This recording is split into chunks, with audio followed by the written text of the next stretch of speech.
Olá, tudo bem? Estamos aqui, então, no nosso segundo encontro, debatendo as temáticas que envolvem o direito educacional brasileiro. Na primeira aula, nós debatemos a questão da Constituição Federal, dos grandes princípios da Constituição Federal e de como eles se aplicam ao cotidiano escolar. Vamos agora ver qual é o conteúdo do nosso segundo encontro. Pode, por favor, apresentar os slides? Muito bem. Aqui, nesse nosso segundo encontro, algumas perguntas aqui norteadoras do nosso debate, sempre fazendo essa relação da prática pedagógica com a perspectiva pedagógica da lei. Então, vamos aqui nesse nosso encontro debater o cotidiano escolar, né, e as suas complexidades. O que ensinar? Para quem ensinar? E por que ensinar? Todas essas perguntas encontram aporte e apoio no ordenamento jurídico brasileiro. Pode passar, por favor. A Lei de Diretrizes e Bases da Educação Nacional, que é, então, como você sabe, dentro da nossa pirâmide de Kelsen, uma lei que está abaixo da Constituição, ela é infraconstitucional, é considerada uma lei ordinária, é de 1996, uma lei bastante conhecida pelos operadores do sistema educacional e traz aí, né, já na sua introdução, essa concepção de educação. Então, aqui já retomando uma questão importante para você, aluno, aluna.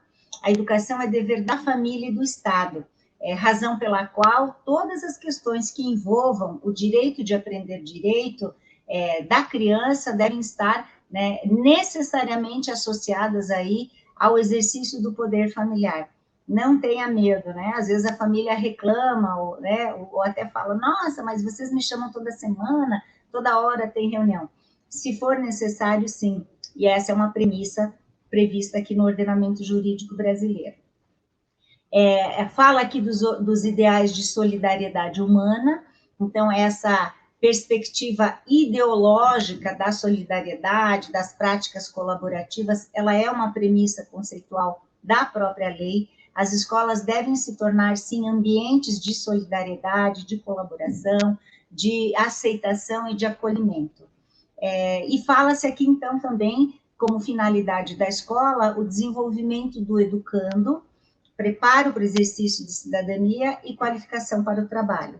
Nesta última parte do artigo, há aqui uma crítica, por parte de alguns autores, né, doutrinadores, de que a escola não só deve preparar para a cidadania, mas ela deve ser em si um espaço de vivência em cidadania, para que não fique aquela ideia de que lá fora, na sociedade, na família, na cidade, né, no ambiente de trabalho, ele vai ser um cidadão, mas dentro da escola ele não é. Dentro da escola ele é só um aluno, né, ou ele é só um professor, enfim, né, a escola como espaço em si de reprodução de vivências cidadãs precisa ser aí recontextualizada nesse texto. O artigo 3º, ele praticamente repete o nosso artigo 206 do texto constitucional, mas ele traz aqui mais algumas premissas que eu vou tratar agora, então, que não tratei na aula passada. No artigo 3º, por exemplo, nós temos o inciso 4º, que fala do respeito à liberdade e apreço à tolerância. Então, quando eu trato de práticas restaurativas dentro da escola, quando eu faço metodologias de participação, mediação de conflitos dentro da escola, né, eu não estou só tratando da indisciplina, ou minimizando os conflitos em si, eu estou respondendo a esta premissa, né, do apreço à tolerância, da constituição de espaços de boa convivência, de urbanidade e de respeito. Também aqui no inciso 6º, a própria lei ordinária, a LDB, fala da coexistência de instituições públicas e privadas de ensino. Essas instituições públicas e privadas, então, elas são parte do sistema educacional brasileiro, né, tanto do ponto de vista dos dados, quanto do ponto de vista da lógica do sistema, uma visão complementar por parte do sistema privado, mas, ao mesmo tempo, recai sobre o sistema privado uma dupla responsabilidade, Por quê? Porque ele só funciona por autorização e mediante fiscalização do próprio Estado, né, que permite, que chancela e que regula essa existência, portanto, ela pode ser suprimida, ela pode ser cessada, ela pode ser extinta, por ordem, por determinação do próprio Estado, e, ao mesmo tempo, as escolas privadas estão ainda submetidas ao Código de Defesa do Consumidor. Então, elas devem atender toda a legislação pública, todo o ordenamento público, né, no sentido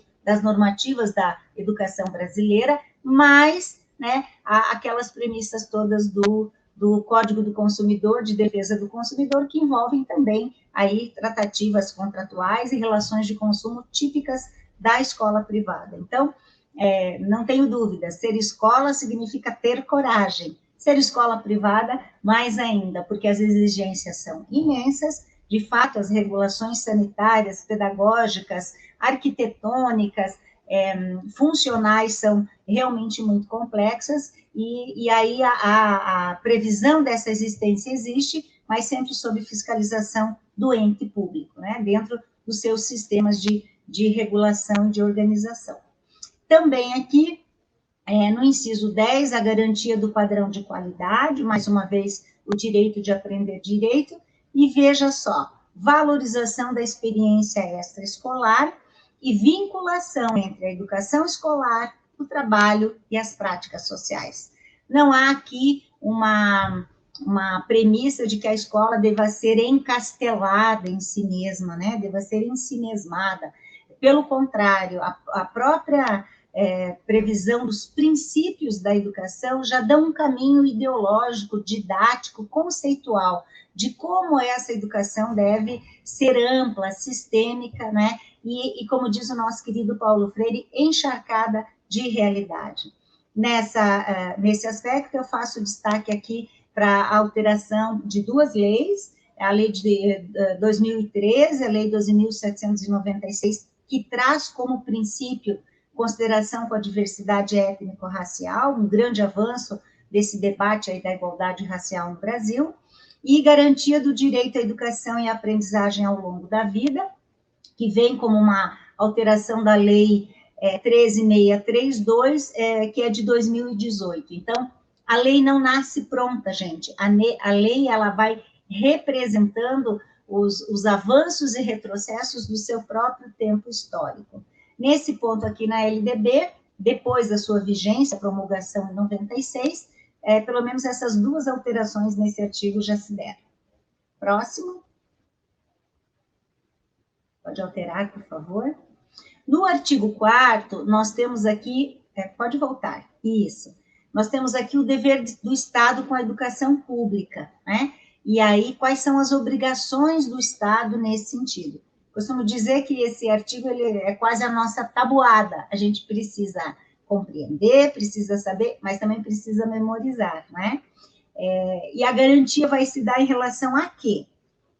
O ensino fundamental obrigatório e gratuito, inclusive para os que não tiveram acesso na idade própria, então, né, as próprias estruturas e programas, né, da educação de jovens e adultos, a educação básica obrigatória e gratuita dos 4 aos 17 anos, considerando a pré-escola, ensino fundamental e ensino médio, aí dentro do ensino médio com uma série de premissas. Além disso, o atendimento educacional especializado e gratuito aos educandos com deficiência, transtornos globais do desenvolvimento e altas habilidades ou superdotação, transversal a todos os níveis, etapas e modalidades, preferencialmente na rede regular de ensino. Nós temos aqui todo o sistema educacional brasileiro e temos aqui já, no próprio texto da LDB, a questão do atendimento à pessoa com deficiência. Eu sempre recomendo a você que atua na escola que você leia a LDB junto com a Lei Brasileira de Inclusão, né? São legislações que dialogam. Se eu pego só a LDB para fazer análise, eu tenho uma previsão, sim, mas pelo princípio da especialidade, A própria Lei Brasileira de Inclusão deve ser somada à LDB, a Lei de Diretrizes e Bases da Educação Nacional, para que ali eu tenha com maior profundidade, com maior detalhe, com maior clareza, como o atendimento à pessoa com deficiência vai se dar, inclusive no âmbito dos direitos, né, vinculados à educação. Também aqui, no inciso 4º, o atendimento que se dá a crianças, né, em creches e pré-escola, acesso público e gratuito ao ensino fundamental e médio para todos os que não concluíram na idade correta, e aqui é uma questão bastante problemática, né, na maioria dos estados brasileiros, que é a oferta do ensino noturno regular, adequado às condições do educando. Nós vemos nos últimos anos no Brasil um grande crescimento, né, o fechamento de turmas no ensino regular e o crescimento da modalidade de jovens e adultos, o que é, de certa forma, um aligeiramento e até, por vezes, uma precarização do ensino. Isso. Aqui, em relação ainda ao artigo 4A, uma inclusão que foi feita em 2018, pela Lei 13.716. É assegurado atendimento educacional durante o período de internação ao aluno da educação básica internado para tratamento de saúde em regime hospitalar ou domiciliar por tempo prolongado, conforme dispuser o poder público em regulamento, na esfera de sua competência federativa. Nós temos aqui no artigo 4º a previsão do chamado ensino hospitalar, educação hospitalar, e cada sistema de ensino vai regular de que forma isso se dá. A lei fala aqui por tempo prolongado, ela não diz se são 30 dias, 15 dias, 90 dias, 100 dias, né? Então, cada sistema de ensino, cada conselho estadual ou conselho municipal vai regulamentar, vai detalhar de que forma isso se dá. O que é importante é que no seu regimento escolar, dentro da unidade escolar, por meio do seu regimento próprio, isso também esteja aí, né, previsto, detalhado, para que se dê essa transparência, essa publicidade desse direito, dessa garantia de continuar estudando, mesmo em situações que exijam aí esse tratamento de saúde. Quer seja com atividades remotas, quer seja com visitas e atendimento domiciliar por professor, o que será regulado por cada sistema. No artigo 4º anterior, eu quero também aqui resgatar, antes que isso se perca, no inciso 10, também uma alteração que se deu em 2008. Vaga na escola pública de educação infantil ou de ensino fundamental mais próximo de sua residência, a toda criança a partir do dia em que completar 4 anos. Por que a lei diz que a vaga deve ser próxima à residência da criança? Há aqui uma premissa da doutrina da proteção integral. Quanto tempo uma criança viaja dentro do transporte escolar? Quais os riscos do próprio trânsito? Qual é o cansaço, a condição de aprendizagem que ela chega na escola, se ela já viajou 1h30, 2 até chegar à escola? Se ela mora ali no entorno da escola, a própria comunidade ajuda nesses cuidados e é parte da responsabilidade dessa comunidade também estar atenta com essa criança. Se essa criança é estranha à comunidade, é transportada, né, muitas vezes para outra cidade, inclusive, né, diariamente, ela perde essa referência comunitária, que é também um direito. No Estatuto da Criança, nós temos essa previsão. Direito à convivência familiar e comunitária. Falta tempo para o brincar, falta tempo para se relacionar com outras crianças da vizinhança, para sentir-se parte daquela cultura e daquela comunidade. Então, foi muito bem colocada esta previsão em 2008 como um direito aí de vaga próximo ao domicílio. Ângela, e se não tiver vaga na escola próxima? Então, a mais próxima. E se não tiver na mais próxima, a mais próxima da próxima, né? Essa é a regra. Sempre com o cuidado de que muitos municípios regulam aí uma distância máxima aí que a criança possa andar, para então, em não tendo escola naquele perímetro, ela ter o direito ao transporte escolar, para que não haja prejuízo de acesso e permanência na escola em função dessa distância. O artigo 5º aqui também, né, retoma a educação como direito público subjetivo e estabelece aí tanto cidadão, grupo de cidadão, associação comunitária, organização sindical, entidade de classe ou o próprio Ministério Público de acionar o poder público para exigir que esse direito público subjetivo seja estendido a todos. Próximo, por favor. Muito bem, nós vamos trabalhar aqui com pelo menos 2 artigos que eu gosto muito, o artigo 12 e o artigo 13 da LDB. O artigo 12 da LDB, ele vai estabelecer quais são as obrigações, os deveres dos estabelecimentos de ensino, das escolas, né? Que dentro das normas do seu sistema de ensino, terão a incumbência de atender todas essas premissas. Então, o que é a obrigação da escola? No que a escola, né, será diretamente cobrada? Elaborar e executar a sua proposta pedagógica. Então, a proposta pedagógica não pode ficar numa gaveta, escondida, na sala do professor, né, ou na sala do diretor. É um documento que deve ser de livre e fácil acesso de todos os trabalhadores da escola. Lembre que é elaborar e executar. Todas as ações em que eu participei envolvendo a escola, 2 documentos são aí requisitados, né, se converte em diligência e se pede à escola que traga, que apresente esses 2 documentos. O primeiro, a proposta pedagógica, e o segundo, o regimento escolar. Então, se a sua proposta pedagógica é atualizada, adequada, bem sustentada, você vai exercer o seu direito de ensinar de maneira plena, consciente, né, e própria aí, sustentada, prevista no ordenamento jurídico brasileiro.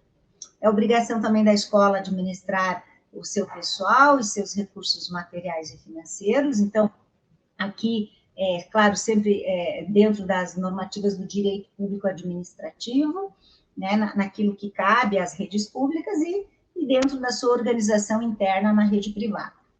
É obrigação da escola assegurar o cumprimento dos dias letivos e horas-aulas estabelecidas. Então, por isso que nós precisamos ter sempre, com muita firmeza, o cumprimento do chamado calendário escolar. O calendário escolar vincula a escola, vincula o devido cumprimento da obrigação educacional. Se houver alguma alteração nesse calendário, ele precisa ser refeito, reaprovado, reapresentado aí à instância fiscalizadora. Também é obrigação da escola, gente, destaca esse aí, dá uma marcadinha nesse inciso aí, que ocorre muito problema aqui. É obrigação da escola velar pelo cumprimento do plano de trabalho de cada docente. Então, é obrigação do supervisor escolar, do gestor, né, do orientador, ou enfim, alguns modelos de organização aí de gestão falam da equipe pedagógica, é obrigação, sim, acompanhar se aquele professor, primeiro, tem um plano de trabalho, né? E plano de trabalho não é o caderninho do professor lá com algumas anotações e alguns exercícios. É um plano de trabalho formal, com logomarca da escola, com essa denominação, com a estrutura própria que a escola estabelece. E acompanhar se ele tem o plano e se ele executa o plano desse professor, né? Se aquilo que o professor escreveu, previu ali, está devidamente atendido. Também há muito problema nas ouvidorias com os meios de recuperação dos alunos de menor rendimento, né? Levantando aqui a importância de que esse processo de avaliação, ele deva ter essa intenção, né? Não de fazer uma recuperação lá única no final do ano, onde o processo de aprendizagem já ficou comprometido, mas esses meios de recuperação processual, né, da dinâmica pedagógica da aprendizagem da criança. Também aqui a imposição de articular-se com as famílias e com a comunidade, criando a integração com a sociedade, né, a partir da escola. E veja o destaque aqui do inciso 7º, conforme eu tinha falado na aula anterior. Deve a escola informar pai e mãe. O texto da lei não fala pai ou mãe, são os dois que devem ser informados. conviventes ou não com seus filhos, vivendo ou não na mesma casa, eles devem ser comunicados. E se for o caso, se não for pai e mãe, os responsáveis legais sobre a frequência e o rendimento dos alunos, bem como sobre a execução da proposta pedagógica na escola. Então, desde o ato da matrícula, quando você vai colher as informações dessa família, quem é o pai, quem é a mãe, já tem que perguntar qual é o endereço do pai, o endereço da mãe, o e-mail do pai, o e-mail da mãe, o telefone do pai, o telefone da mãe. Por quê? Porque pode ser que eles tenham vidas separadas, não vivam na mesma casa, e aí é muito importante que você tenha condições desse acesso. Também aqui, a obrigatória notificação ao Conselho Tutelar, dos alunos que têm falta acima de 30%, cuidado com essa previsão, muitas escolas não o fazem. É importante que você converse com o Conselho Tutelar antes, né, para ter essa regularidade aí, esse diálogo, inclusive nas medidas de busca ativa das crianças, antes de fazer essa comunicação. E aqui a obrigação de promover aí as intervenções em relação à intimidação sistemática, chamado bullying. Há uma previsão legal objetiva no inciso 9 desta lei, que foi dado pela lei anti-bullying, a 13.663 de 2018, e que vai exigir ações permanentes, ações, né, continuadas de enfrentamento às violências, dentre elas o bullying no âmbito das escolas. Junto com essa, a promoção da paz e cultura nas escolas e a promoção de ambientes seguros e estratégias de prevenção ao uso e dependência de drogas. Para vocês perceberem que o processo de educação à luz do direito brasileiro não envolve só, né, uma abordagem cognitiva, ou uma abordagem curricular conteudista. Ela prevê a preocupação que todos nós temos que ter com a integralidade do desenvolvimento da criança, no seu campo emocional, físico, biológico, psíquico, né, e da própria condição da socialização, interação social dessa criança com as outras pessoas que estão ao seu lado. No artigo 13, nós temos, pode mudar, por favor. Nós temos aqui as competências do professor. Ângela, quais são as obrigações mínimas do professor? Claro que, além dessas, depois lá no regimento escolar, você pode detalhar tantas outras, mas minimamente, o que o professor deve fazer? 1, participar da elaboração e da proposta pedagógica da escola. Então, é mais do que um direito, é um dever, uma incumbência do professor. Aquela ideia de quando a gente começa o ano letivo e fala, gente, vamos rever a proposta pedagógica, alguém fala assim, eu não vou não, passa para a equipe pedagógica, fulano faz, a gente só aprova aqui na reunião, Cuidado com isso, porque o professor que não participa desse debate, que não garante a sua perspectiva na proposta pedagógica, depois estará submetido a algo que ele não concorda, mas ele vai ser obrigado a cumprir.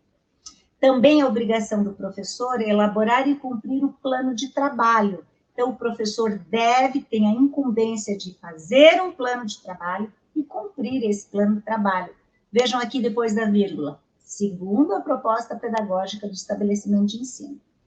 No inciso 3º, prevê o zelo pela aprendizagem dos alunos. O que significa zelar pela aprendizagem dos alunos? Significa corrigir tarefa, por exemplo. Significa que quando eu mando lição para casa, se eu mandei para casa a ponto de ser tão importante de mandar para casa, eu preciso verificar se o aluno fez. Então, não há nenhum constrangimento, não é constrangimento ilegal, gente, já me perguntaram isso, corrigir tarefa de aluno. O que não pode é, nesse processo de verificação, você desqualificar o aluno que não fez, ou você desqualificar a forma como foi feita a tarefa, isso aí passa a ser aí uma violação de direitos. Agora, zelar por essa aprendizagem, estabelecer condições de aprendizagem, o próprio exercício da disciplina pelo professor, a responsabilidade primeira por um ambiente disciplinado, limpo, organizado, né, com condições de garantir memória, fixação e atenção, é do professor. Isso significa zelo pela aprendizagem. Então, aquele professor que por uma razão ou outra tenha dúvida se ele deve ou não exercer autoridade, ele é a autoridade dentro da sala de aula. Ele é a maior autoridade. ele não precisa ser autoritário, mas ele tem que exercer a sua função de professor, de docente, conforme prevê aqui o inciso 3º, e zelar pelo processo de aprendizagem. Também ele tem que estabelecer estratégias de recuperação para os alunos. Isso dá muito problema na ouvidoria, porque se essa recuperação não foi feita, depois isso vira um procedimento administrativo que pode, inclusive, reverter a aprovação ou reprovação do aluno. Ele deve ministrar os dias letivos e as aulas estabelecidas aqui dentro do próprio calendário escolar e participar com essa articulação da escola com as famílias, né? Então, não é uma obrigação só do diretor e da equipe pedagógica essa motivação, essa mobilização das famílias, ela é uma obrigação, uma atividade importante, também aí atribuída pela lei federal, pela 9394, aos professores. Próximo, por favor. No artigo 14, temos aqui também alguns princípios aqui importantes, né? Dentre eles aí a questão da gestão democrática. Veja lá. Os sistemas de ensino definirão as normas da gestão democrática do ensino público na educação básica, de acordo com suas peculiaridades e conforme os seguintes princípios: a participação dos profissionais da educação na elaboração do projeto pedagógico da escola e a participação das comunidades escolar e local em conselhos escolares ou equivalentes. Vejam que, então, aquele princípio da gestão democrática que estava lá no texto constitucional, que está no artigo 3º aqui da própria LDB, no artigo 14 vai sendo explicitado, vai sendo detalhado. Então, essa lógica do conselho escolar e da participação de todos os profissionais da própria família e comunidade dentro dessa estrutura, desse ideário do controle social, né, e o controle social aí como parte do Estado Democrático de Direito, já aportados aqui no artigo 14 da LDB. Seu conselho escolar está implantado, existe lei municipal que garante essa condição, a lei estadual em relação ao sistema estadual de ensino, de que forma o conselho se compõe? As APMFs estão inscritas no Conselho Municipal dos Direitos da Criança, a PM da sua escola já está participando das reuniões do Conselho Municipal? Há previsão para isso. Fique atento, isso é participação e a gestão democrática. Próxima, por favor. No artigo 15, os sistemas de ensino assegurarão às unidades escolares públicas de educação básica, que os integram progressivos graus de autonomia pedagógica e administrativa e gestão financeira, observadas as normas gerais do direito financeiro público. Essa ideia da descentralização financeira e da autonomia administrativa, ela vem já há algum tempo dentro da história da educação brasileira. Primeiro pelas chamadas caixas escolares, que tinham muito mais uma função arrecadatória. E já a partir da Constituição de 88, com as associações de pais e mestres, fazendo, então, essa descentralização financeira. Tenham cuidado, essa descentralização não pode significar a desoneração do ente público, o que, por vezes, em alguns modelos acaba acontecendo. Ela tem sempre uma função suplementar, uma função complementar. Também aqui no artigo 16, esse desenho aqui do Sistema Federal de Ensino. Então, o que é que compõe o Sistema Federal de Ensino? As instituições de ensino mantidas pela União, as instituições de educação superior criadas e mantidas pela iniciativa privada, as instituições de educação superior mantidas pela iniciativa privada e os órgãos federais de educação, né? Entre eles aí Conselho Nacional de Educação. Quando perguntarem o que é o sistema federal, está no artigo 16. Vamos ver o sistema estadual? Próximo, por favor. No artigo 17, o sistema estadual, e no artigo 18, o sistema municipal. Então, quando eu falo de sistema estadual de ensino, Ângela, eu estou falando de quem? De quais instituições? As instituições de ensino mantidas pelo Poder Público Estadual e pelo Distrito Federal, as instituições de educação superior mantidas pelo Poder Público Municipal. Nossa, Ângela, isso existe? Existe, temos no Brasil ainda essa condição, e existe sim. e instituições de ensino fundamental e médio criadas e mantidas pela iniciativa privada, além dos órgãos de educação estaduais e do Distrito Federal, nesse caso, o próprio Conselho Estadual de Educação. E aí faz o destaque aqui que no Distrito Federal, as instituições de educação infantil, criadas e mantidas pela iniciativa privada, integram aí o sistema do próprio Distrito Federal. E o município, Ângela, se a gente criar um conselho municipal com sistema próprio, o que é que esse sistema municipal vai conter, vai contemplar? As instituições de ensino fundamental médio e de educação infantil mantidas pelo poder público municipal, as instituições de educação infantil criadas e mantidas pela iniciativa privada, e os órgãos municipais de educação, o Conselho Municipal de Educação, por exemplo. Só destacando que, no caso municipal aqui, um grande foco, uma grande preocupação e, ao mesmo tempo, uma grande dívida histórica no repasse de recursos do governo federal para a cobertura total da educação infantil, que é ainda uma conquista recente no âmbito brasileiro. Sabemos que a educação infantil, até a década de 90, era política de assistência social, e foi a partir, então, da Constituição de 88 e da própria LDB que esse tempo humano passou a ser direito à educação. Temos ainda um grande desafio nesta cobertura. Você gostou da LDB? Tem muita coisa ainda para estudar e para se aprofundar, mas espero que essas pistas, né, e esse debate que nós fizemos nessa segunda aula já tenha levantado esse interesse, essa importância do argumento jurídico no debate pedagógico. Grande abraço, até a próxima.